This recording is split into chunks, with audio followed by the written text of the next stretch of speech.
Welcome back to TechKidFX for another price prediction update, and in this video I'll be giving you a price prediction update on Polygon Matic, whose current price stands at the $0.8413 mark, and here on TradingView the market is up by 2.42%. And in this video I want to give you the short-term and the long-term scenarios that can play out, basing my analysis on the Elliot wave structures, the Fibonacci's, and also the key areas of support and resistances. And I want to kickstart the video by giving a brief of what has been happening on this chart. Polygon Matic from the all-time high had been seeing no prices in this massive ABC corrective movement, which took us back to around the $0.32 mark, and after seeing that low we have been seeing a very nice bounce to the upper side,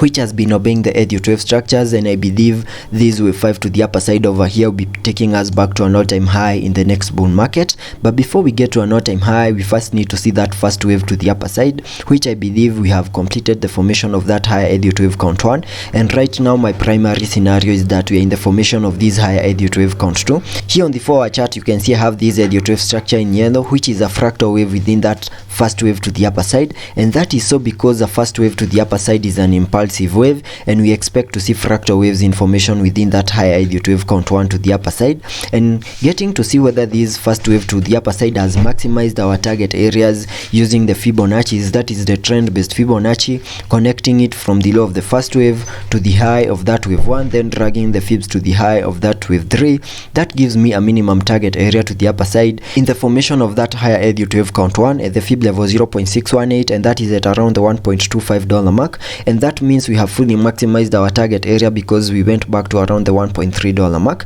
And right now my primary scenario is that we are in the formation of this higher Elliot wave count 2, which is a corrective wave and a retracement of the first wave, so using the Fibonacci's to give you a minimum target area to the lower side in the formation of this higher Elliot wave count 2,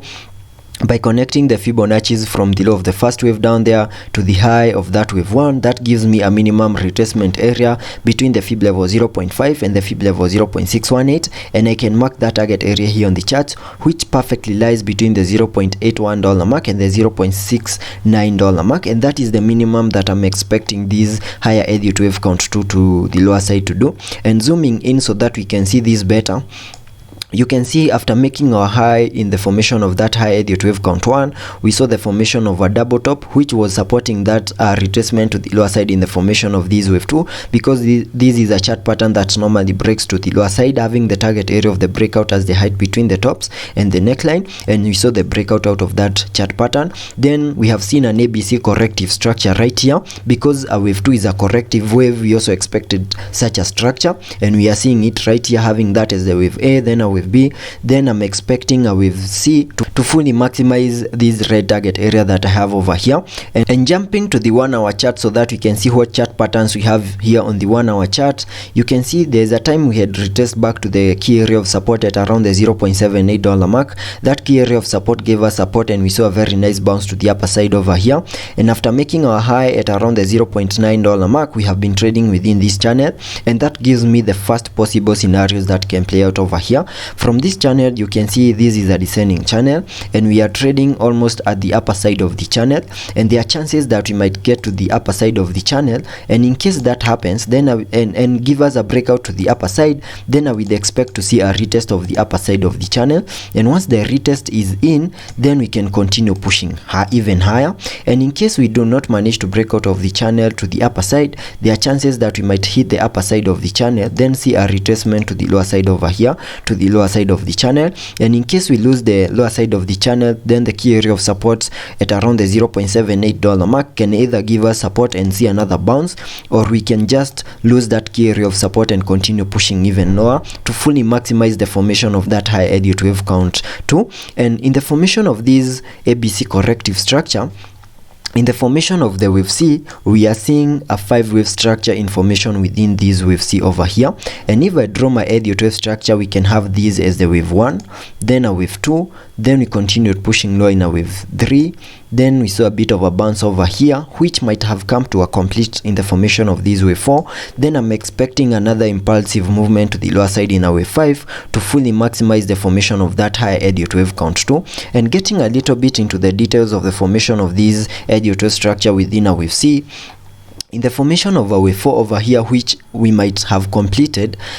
we can get to see whether we have completed these wave 3 by getting a minimum retracement area using the Fibonacci's, connecting them from the high of that wave 2 to the low of this wave 3 down here, and that gives me a minimum retracement area between the fib level 0.618 and the fib level 0.5, and that is between the $0.89 mark and the $0.87 mark. And you can see we have maximized that target area, we have retraced into that target area, and there are chances that whatever we are seeing over here might be the start of this impulsive movement that I'm expecting over here in the formation of this wave 5. And within the formation of this wave 5, we are also seeing a 5-wave structure which is representing the impulsive nature of this wave 5. And if I draw my Elliot wave structure right here, we have another Elliot wave structure having this as the wave 1, then a wave 2, then I'm expecting us to continue pushing even lower in the formation of a wave 3, then expect a wave 4, and then continue pushing even lower to complete the formation of this wave 5, and also complete the formation of the wave C, and also complete the formation of that high Elliot wave count 2, and giving you my next target area of this Elliot wave structure that we have right here using the trend based Fibonacci, connecting it from the high of that first wave to the low of the first wave, then dragging the fibs to the high of that wave 2. That gives me a minimum target area to the fib level 1.618, and that is at around the $0.7527 mark, and that is the minimum that I would expect Polygon Matic to give us once we manage to break out of the channel to the lower side and also lose the key area of support at around the $0.78 mark. That will be my next target area in the formation of this higher Elliot wave count 3 to the lower side, then expect a wave 4 before we continue pushing even lower in the formation of that wave 5. So my primary scenario here on the Polygon Matic chart is that we're in the formation of that high Elliot wave count 2, and we're also seeing fractal waves in the formation of that ABC corrective structure, which I expect to fully maximize the formation of that wave 2 once we see a completion of this Elliot wave structure right here. Also taking a look at the indicators to see what movement will be supported here on the RSI. On the RSI, we are trading at around the 61 mark, meaning we have massive room for us to support any movements to the upper side before we get into the overbought region. We also have massive room for us to support any movements to the lower side in the formation of that wave 3 that I have shown you. Also taking a look at the MACD, here on the MACD we have printed a bullish cross, and that would mean higher prices are coming our way. So let's be patient and see how that plays out, and I'll keep you updated.